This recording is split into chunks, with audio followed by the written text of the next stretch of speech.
The Orcsian scientific vessel Eternal Inquiry decelerated into Earth's orbit, its crystalline hull refracting sunlight in patterns no human telescope had ever recorded. Inside the command center, senior observer Vextal's 4 eyes blinked in asynchronous contemplation as he studied the blue planet below. The mission parameters were clear. Establish contact with the primitive species, document their inevitable cultural shock, and begin the centuries-long process of integrating them into the Galactic Council's sphere of influence. Preliminary scans complete, announced his second-in-command, Mirasef. Atmospheric composition with intolerance. Technological level, pre-warp, early information age. Nuclear capabilities present, but limited. Recommendation, standard first contact protocol. Vextal chittered in agreement. The Orcsians had performed this ritual 73 times in the last millennium. The pattern was predictable: panic, denial, religious upheaval, then gradual acceptance over several decades. Their field agents were already positioned in major population centers, disguised through molecular reconfiguration to resemble the local dominant species. Begin transmission on all frequencies, he ordered. The message was simple: we come in peace. You are not alone. Their predictive models gave humanity a 97.8% chance of responding with either military aggression or social collapse. The Council had allocated 50 standard years for the integration phase. They were wrong by exactly 49 years, 7 months, and 18 days.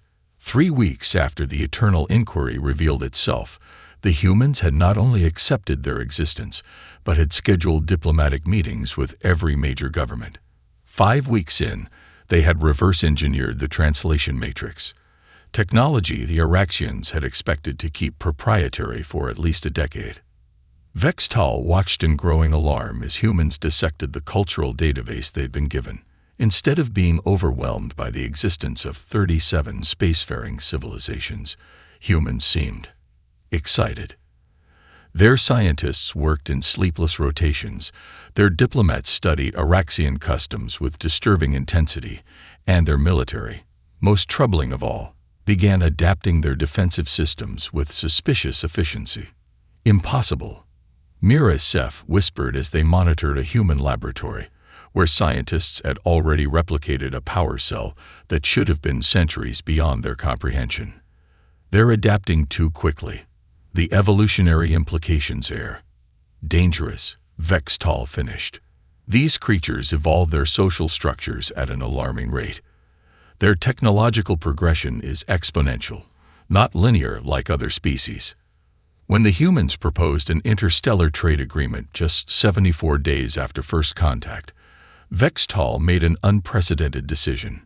He sent an emergency communication directly to the High Council, bypassing standard protocols. Request immediate reclassification of Sol system, his message concluded. These humans possess capabilities far beyond what their technological level suggests. More concerning, they're developing weapons systems based on principles they couldn't possibly understand yet. The speed of their adaptation defies all established models. Recommendation: classify as potentially hazardous. Maintain diplomatic relations, but restrict technology sharing immediately. That evening, as Earth rotated into darkness beneath their ship, the Council confirmed his assessment. Humanity would be watched carefully from a distance. They possessed something the galaxy hadn't seen in millennia: unpredictability. What the Orcsians failed to understand was that humans had been preparing for this moment their entire existence. Centuries of science fiction had inoculated them against the shock of alien contact. Millennia of warfare had taught them to analyze new technologies for advantage. And their brief, violent history had instilled one lesson above all others: adapt or die. The galaxy had no idea what it had just awakened. Talik's exoskeleton itched beneath the artificial human skin. After 3 months living among them, he still hadn't grown accustomed to the constant discomfort of his disguise. As a Meraxi anthropologist, member of a species that had achieved interstellar travel when humans were still fashioning crude stone tools, he had studied 17 different civilizations. None had puzzled him like these contradictory creatures. "Professor Taylor, your lecture on comparative sociology was fascinating," said a young female student, approaching his desk after class, "especially your analysis of cooperative structures in isolated communities." Talik forced his facial muscles into what his training indicated was a pleasant human smile. "Thank you, Ms. Chen. I'm glad you found it valuable." What he couldn't tell her was that his theoretical models were actually case studies from 7 different planets. The Council had assigned him to observe humanity up close after the Oraxians' troubling first contact report. His mission: document human behavior patterns and assess their potential threat level to galactic stability. In his quarters that evening, Talik recorded his daily observations while a documentary about Earth's recent wars played on his view screen. The paradoxes continued to confound him. These humans fought among themselves with savage brutality, yet performed impossible acts of compassion for complete strangers. They claimed to value peace but glorified warriors. They destroyed their environment while simultaneously developing technologies to save it. "Most perplexing specimen yet documented," he dictated. "Unpredictability factor exceeds all known sentient species by 78.3%. Recommend ongoing observation with enhanced security protocols." The alert came 3 days later. A terrorist organization had attacked New Horizon, humanity's first permanent lunar colony. Talik had expected fear, panic, perhaps even a retreat from their spacefaring ambitions. Instead, what he witnessed shook his understanding of sentient behavior to its core. Humans didn't flee, they charged toward danger. Civilian volunteers lined up by the thousands to join rescue efforts. Nations that had been political enemies days before pooled resources without hesitation. Talik watched in stunned silence as humans worked themselves to exhaustion, risking their lives to save strangers trapped in the lunar habitat. "The pattern defies evolutionary logic," he reported to the Council that night. "When threatened, humans don't protect themselves first. They protect their collective. But not from instinct like hive species. They choose this behavior despite their fierce individuality." He observed emergency crews pulling survivors from collapsed structures, medical teams working 40-hour shifts, engineers improvising solutions with inadequate materials. One rescue worker collapsed from exhaustion only to refuse medical attention, insisting she could still help. "I have identified what I'm terming the human paradox," Talik's final report concluded. "Their greatest weakness, emotional volatility, is inexplicably also their greatest strength. When logic dictates retreat, their emotions drive them forward. When calculation suggests accepting losses, their attachments make them fight harder. And most concerning of all, they adapt during crisis, not after. Their problem-solving accelerates under pressure rather than deteriorating."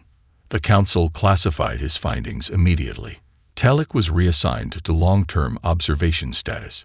His new directive contained an unprecedented order: determine if humans can be controlled, and if not, what might contain them. As he watched Earth's nations unite to rebuild their lunar colony, stronger, more resilient, advancing their technology by decades in mere months, Talik suspected he already knew the answer. Some forces couldn't be contained. They could only be channeled. 50 years after first contact, humanity had established colonies on Mars, Europa, and 3 exoplanets within neighboring star systems. Their technological advancement had progressed at a rate that alarmed the Galactic Council, not because they threatened the most advanced civilizations, but because they shouldn't have been capable of such rapid evolution. It was this unexpected progress that attracted the attention of the Vorax Empire. The council chambers fell silent as Supreme Warmaster Grovak of the Vorax strode to the central platform, his massive frame dwarfing the Oraxian representatives. His exoskeleton gleamed with ceremonial battle markings, each one representing a conquered world. "The humans have expanded beyond their authorized boundaries," he rumbled, mandibles clicking with practiced menace. "The Empire claims their systems under the ancient rites of conquest." High Chancellor Elix of the Council raised a slender appendage. "The humans have violated no treaties, Warmaster. Their expansion has been peaceful. Grovak's laughter echoed through the chamber like grinding metal. Peace is the luxury of the powerful Chancellor. The humans are neither. They will learn their place, as all lesser species must. The Council's policy of non-interference in military matters was as old as the institution itself. When the Vorax fleet darkened Earth's skies 3 months later, the most advanced civilizations in the galaxy watched in silence. Admiral Helena Chen stood on the bridge of the EDS Resilient, Earth's flagship defender, as the transmission came through. The holographic display showed Grovak's massive form, towering over the human delegation. "Sentients of Earth," the War Master announced, "the Vorax Empire claims your worlds under the ancient rites. Your species has 1 standard year to prepare for occupation. Resistance will result in extinction. This is not negotiable." The Vorax had conquered 3 galactic sectors through overwhelming firepower and ruthless efficiency. Their invasions typically ended with immediate capitulation. Their predictive models gave humanity a 99.7% chance of surrender within the allotted timeframe. They were wrong again. "Send it," Chen ordered as soon as the Vorax transmission ended. Unlike the Vorax, humans understood something fundamental about power. It wasn't just about weapons. Within hours, Earth broadcast the ultimatum across every frequency, to every corner of the galaxy. Not as a plea for help. The Council had made their neutrality clear, but as information. If they want a war, Chen told the United Earth Defense Council, let's make sure the entire galaxy watches. What followed was not the military buildup the Vorax expected. Instead, human diplomatic vessels visited world after world, particularly those the Vorax had conquered over centuries. They brought no weapons, only questions. How had the Vorax invaded? What technologies had they used? What weaknesses had they shown? They're building a coalition, Talek reported to the Council 6 months later. Not of powerful allies. They know none will join them, but of knowledge. They're collecting the experiences of every species the Vorax have ever subjugated. When the invasion fleet arrived at the 1-year mark, they faced not just Earth's defenses, but a patchwork strategy cobbled together from 100 defeated civilizations. The humans had identified patterns in Vorax tactics that no single conquered species had lived long enough to recognize. The battle that followed stunned the galaxy. The Vorax didn't win. They didn't even achieve orbital superiority. Human ships, augmented with technologies borrowed from a dozen worlds, employed tactics the Vorax had never encountered, because they'd never fought an enemy who knew their entire military history. Impossible. Grovak raged as the Council convened an emergency session. They cannot stand against us. They are primitive. High Chancellor Elix studied the battle recordings with all 4 eyes. "I believe, War Master, we must revise our definition of primitive. The humans have transformed certain defeat into a stalemate through nothing more than words and determination." The Council watched in silence as humanity rewrote the rules of galactic power. Sometimes, the most dangerous weapon wasn't technology, it was perspective. The Emergency Council session stretched into its 3rd cycle. The holographic displays showed the advancing wavefront of radiation from the supernova in Sector 7, rendering an entire region uninhabitable. 12 billion sentients from 17 worlds needed immediate evacuation. "The Praxis Confederation will accept the Tellurians and Moss collectives," announced the Praxis ambassador. "Our ecosystems are compatible. The Araxian consulate can accommodate the aquatic species," added High Chancellor Elix. One by one, the great powers divided the refugees among themselves, except for one species. The Ixalani remain unplaced, noted Elder Nava, her crystalline form shimmering with concern. Their silicon-based biochemistry is incompatible with all proposed sanctuary worlds. Silence fell across the chamber. The Ixalani were a reclusive species of crystalline entities. Their biological processes depended on specific radiation wavelengths now found only in their doomed home system. Their bodies produced trace elements toxic to most carbon-based life. "We have run 67 simulations," offered the Melnox representative, a species renowned for their computational abilities. "The probability of successful Xilani relocation approaches zero. Their biochemistry would poison any compatible world within decades." The silence stretched uncomfortably. In the 5,000 years of the Council's existence, no solution had ever been found for incompatible refugee species. The unspoken reality hung in the air. Some species couldn't be saved. Earth will take them. All eyes turned to the human ambassador, Dr. Amara Okafor. She stood confidently at her podium. Though her species had occupied it for less than a century, a heartbeat in galactic terms. "Ambassador," Elix began gently, "your enthusiasm is admirable, but perhaps you don't understand the complexities. The Xilani require radiation levels that would kill your species. Their biochemistry would contaminate your biosphere irreparably." "We understand perfectly," Okafor replied. "We're not offering our biosphere. We're offering our ingenuity." The human delegation presented their plan. They would repurpose abandoned military bunkers deep within Earth's crust, creating sealed habitats with artificially generated radiation matching the Xilani's needs. The toxic byproducts would be contained through a combination of technologies, some borrowed, some uniquely human. "This is unprecedented," Elder Nava's voice conveyed astonishment. "The resource allocation alone would strain economies far more developed than yours." "We've survived worse odds," Okafor said simply. What followed astonished the galactic community. While the Council's bioengineers debated theoretical solutions, humans began immediate implementation. They converted Cold War bunkers into alien habitats, developed new radiation-containing materials, and created medical procedures to treat contamination cases. Talek, still observing humanity after decades, documented the process with growing wonder.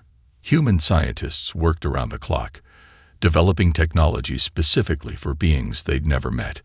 When the first Xilani refugees arrived, Earth's citizens volunteered by the thousands to assist with the dangerous settlement process.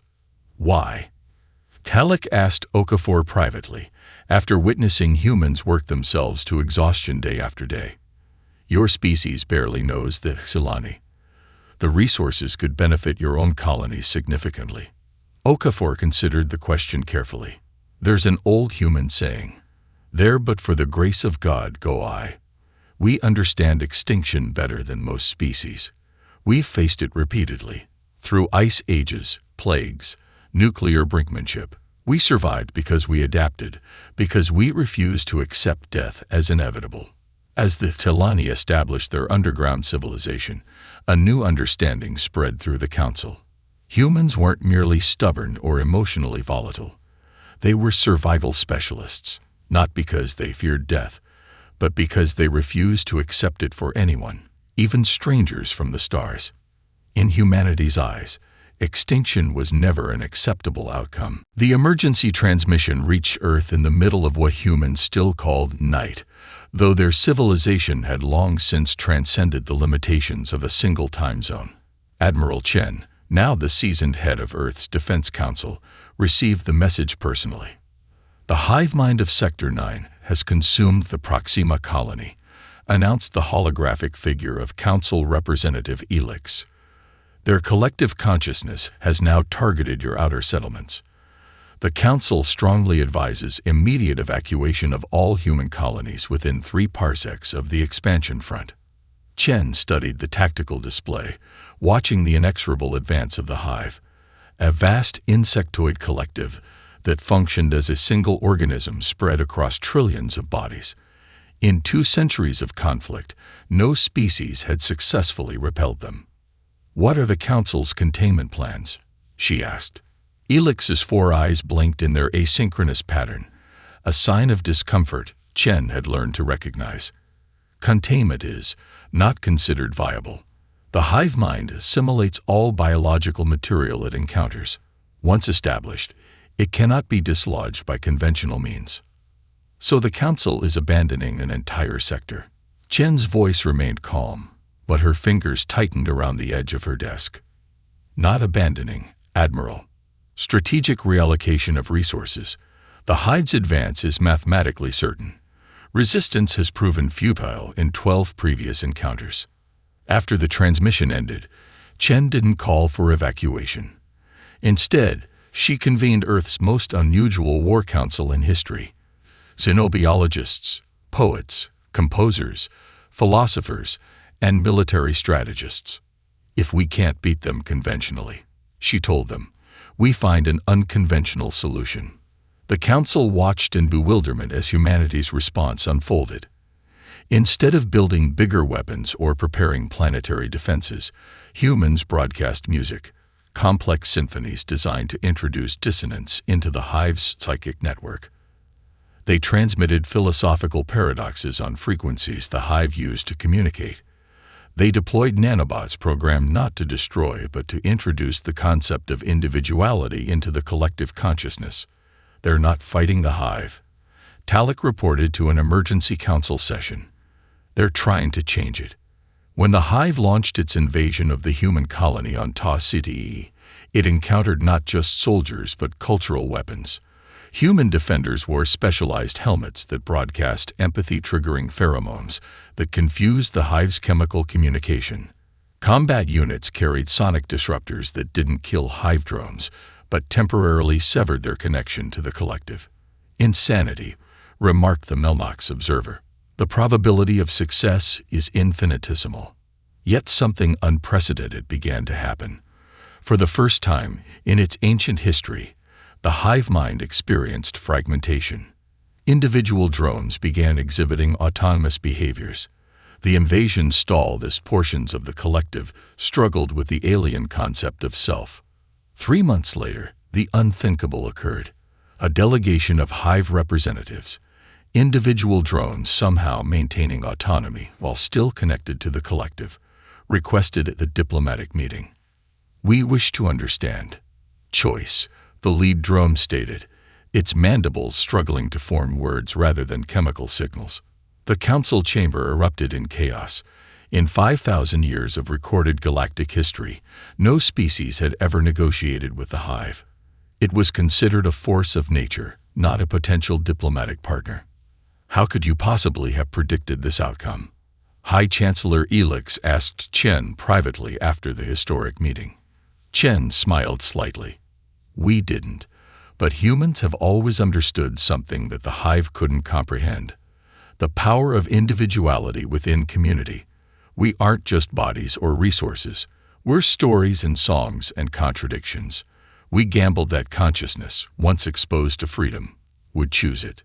The war ended not with humanity's defeat, but with the hive's transformation into billions of newly independent minds, many of which chose to ally with their human liberators. The galaxy watched in stunned silence as the impossible became reality. Humans had weaponized their own humanity. A century after first contact, humanity had become renowned across the galaxy for an unexpected specialty, xenorchaeology. While other species focused on practical technologies and immediate advantages, humans delved into extinct civilizations with passionate curiosity. There is limited practical application to studying dead worlds. The Araxian science director had complained during a budget hearing for joint expeditions. The past is irrelevant compared to present challenges. Dr. Elisa Moreno, head of Earth's Xenorchaeological Institute, had smiled politely. With respect, Director, humans have always believed that those who cannot remember the past are condemned to repeat it. It was this philosophy that led the human expedition to the forbidden sector of Antares IV, where scattered ruins suggested an ancient civilization had once flourished. Council regulations classified the region as prohibited, citing religious and cultural taboos surrounding what many species referred to as the predecessors, the mythical first spacefaring race that had disappeared eons before any current civilization arose. We understand the Council's position, Captain Marcus Way told his crew as their research vessel entered the restricted zone under communications blackout, and we've officially complied with their directive to cease exploration. He paused, his eyes scanning the eager faces of his team, scientists, historians, and explorers drawn from every human world. Unofficially, however, humanity has never advanced by accepting arbitrary limitations on knowledge. Whatever happened here is part of our shared galactic heritage. We have a responsibility to understand it. For 6 months, the human team meticulously documented the ruins. They decoded fragments of an impossibly ancient language, restored damaged data crystals, and pieced together the civilization's final moments. What they discovered chilled even the most seasoned researchers. The predecessors hadn't vanished mysteriously, as galactic myths suggested. They had been systematically eradicated by something they called the darkness between stars, a force that had consumed thousands of worlds before disappearing.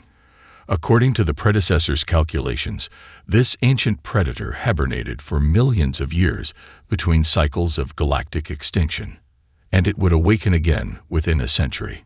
The Council must be informed immediately, insisted Dr. Karim Jahani, the team's senior linguist. This isn't just archaeological curiosity anymore, it's survival. The emergency council session that followed was the largest in 5,000 years of galactic governance. Representatives from every spacefaring civilization gathered as humans presented their findings. Forbidden knowledge that should never have been uncovered. You have violated our most sacred prohibitions. High Chancellor Ilix's voice trembled with emotion rarely displayed by Araxians. These ruins were sealed for a reason. Some knowledge is too dangerous to possess. With respect, Chancellor, White countered, ignorance is far more dangerous than knowledge. The predecessors left these warnings precisely so future civilizations might survive what they couldn't. The evidence was irrefutable. The ancient star charts, adjusted for stellar drift over millions of years, showed the hibernation zone of the darkness. Energy readings from the region confirmed increasing activity consistent with the predecessors' descriptions of awakening cycles. The council chamber fell into chaos. Ancient prophecies from a dozen worlds spoke of a great devouring that would someday return. Religious leaders called for spiritual preparation rather than resistance. Military strategists calculated survival odds and found them insufficient for any response. Only the humans remained calm.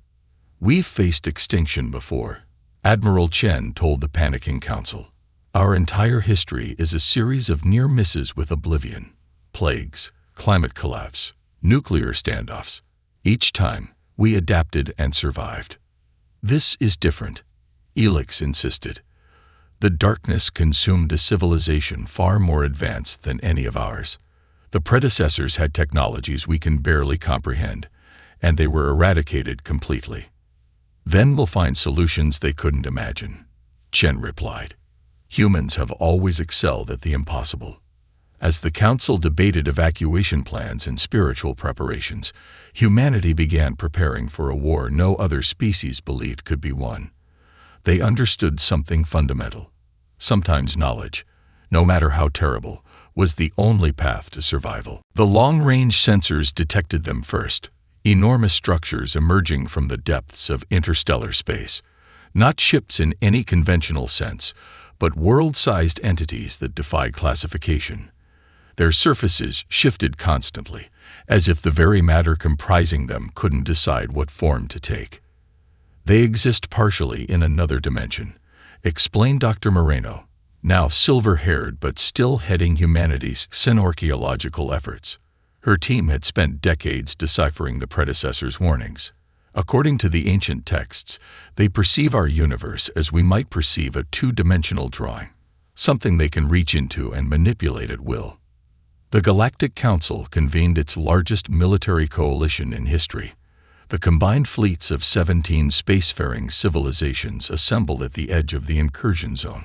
Ships carrying the most advanced weapons ever developed, antimatter cascades, quantum disruptors, even experimental singularity generators, prepared for humanity's first encounter with the darkness. It was over in minutes. Energy weapons passed harmlessly through the entities as they shifted partially out of normal space. Missiles detonated against surfaces that weren't fully there.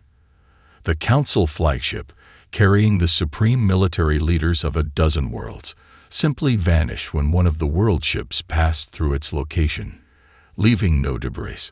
Conventional warfare is useless, Admiral Chen reported grimly to the emergency session of Earth's United Governments. They harvest stars for energy, consuming the very matter of our universe to fuel whatever existence they maintain in their dimension, and they're headed for populated systems. The Araxian representative rose, his holographic form flickering with interference as the darkness disrupted subspace communications. The Council is implementing the Omega Protocol.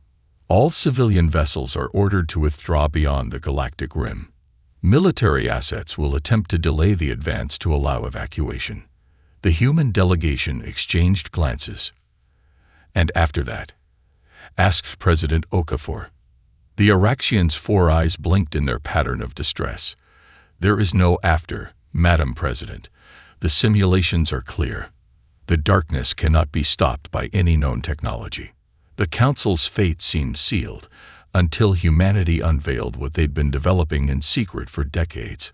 While other civilizations had built bigger weapons and stronger shields, humans had been researching the very fabric of space-time, using principles reverse-engineered from predecessor artifacts. "We call it dimensional anchoring," explained Dr. Shurya Patel, head of Earth's Theoretical Physics Institute. "If these entities exist partially in another dimension, we theorize we can force them fully into ours, making them vulnerable to conventional weapons." The cost was catastrophic.